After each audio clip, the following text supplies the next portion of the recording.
Hi, and today I'm going to explain briefly about fear and love and the effect these two states have on us biologically and our emotional well-being. And I'm going to start by explaining a little bit about Anita Moorjani. And she wrote a book called Dying to Be Me, and she explains her experience of she was dying of stage 4 cancer. She went into a coma. Her family were told that her organs were shutting down and these were her final hours. She had a near-death experience and came out of the coma and made a full recovery. Within 5 weeks she was released from hospital cancer-free. And through this experience and her near-death experience coming out of this coma, her biggest realization was that she had lived her life in fear. She had done everything from a basis of fear, fear of work, fear of money, conflicts with partners, what friends thought of her, new decisions of what they might be. Everything was fear-based. And she realized how limiting this was, because we often think that fear protects us and that decisions made out of fear is keeping us safe, but really fear limits us because it triggers in us a fight or flight response.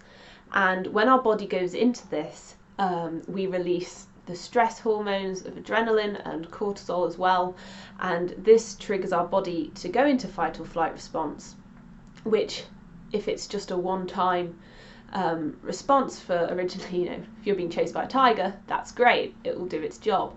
The problem is when in our everyday lives we are in this response the whole time and fear-based, because what this does to us is it heightens our blood pressure and our heart rate.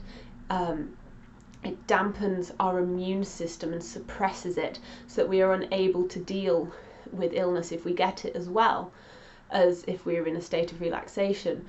And this state of fight or flight is very unhealthy for us because it means we're in a constant state of stress, so we can't deal with things.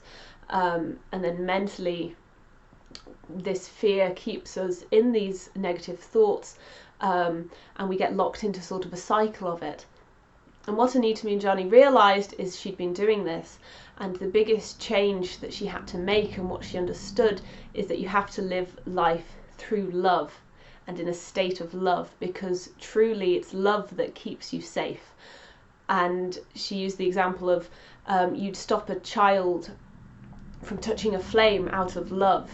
You could argue maybe you're trying to do it out of fear of the child being hurt, but deep down that is coming from a place of love, because you love that child and you want to keep them safe and protect them out of love. It is love that is doing it, and that's what's important. And she realised this. And obviously when you're in a state of love, it is the opposite to the state of fear. So rather than being in fight or flight, you're in rest and digest. And we do this through being in the present moment, through meditation, and this releases, one of the things is oxytocin, which helps make us feel good and relaxed and warm. And this helps our body to relax and rest and digest. It does exactly the opposite of fight or flight, reverses all those negative effects.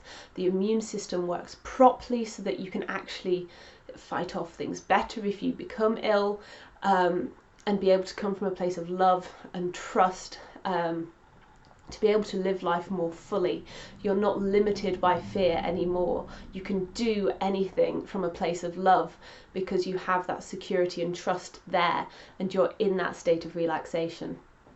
And this is the biggest difference between the two, and we choose which one we want to be in. And it can be very hard if we've lived in a state of fear for so long, as Anita Moorjani had.